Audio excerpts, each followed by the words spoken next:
Did you guys see India saying, time for these exchanges, no more privacy coins in these exchanges? I mean, like that's going to matter if you go to a decentralized exchange. But what do you guys, how about we start there and then we'll go into some of this other stuff? What do you think? Yeah, I'm definitely not surprised at all. This has been an ongoing issue over there, and just announcing something they're already doing right now. So no shocker at all.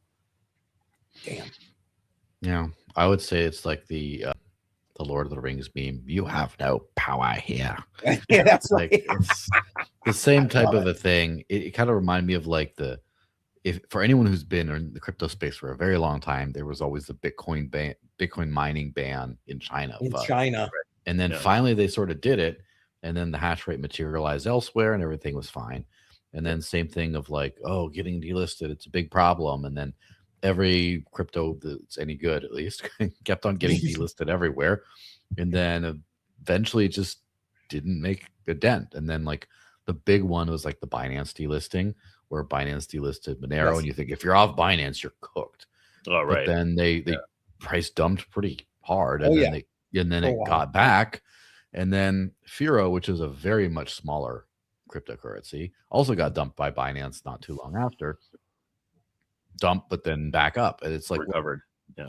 You can't even kill the little ones. So now it's just like no one's really afraid. I think the big factor though has been this last quarter or so with everything going crazy. First of all, you've had some DEXs like the Maya protocol, which of course Dash is on, which is fantastic, as well as Zcash.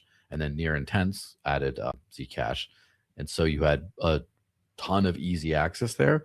But the big things no one's liking to talk about is the perp DEXs, like Hyperliquid, Naster DEX.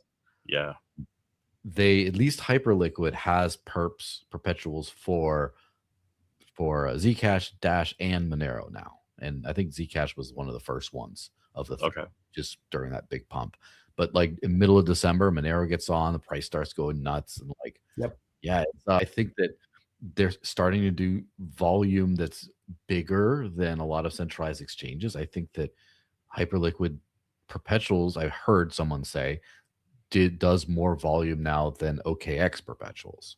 So really, like now it just that's it. That's the new exchange. The old exchange still exists, but like this is really, as someone who talks to at least 2-3 new businesses every single day, trying to pitch them why they should add Dash, or being pitched or whatever, my strategy is very different now.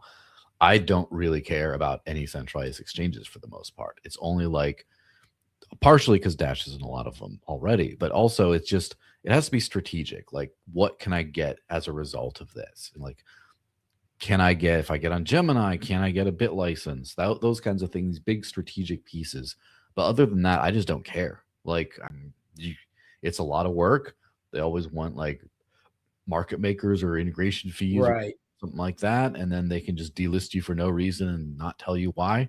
Like, I'd rather get into some sort of a DEX protocol that just can be used anywhere, and then just get as many of those as possible. That's the future, and I think that that's really it. Where you have Europe is banning all privacy coins middle of next year, probably.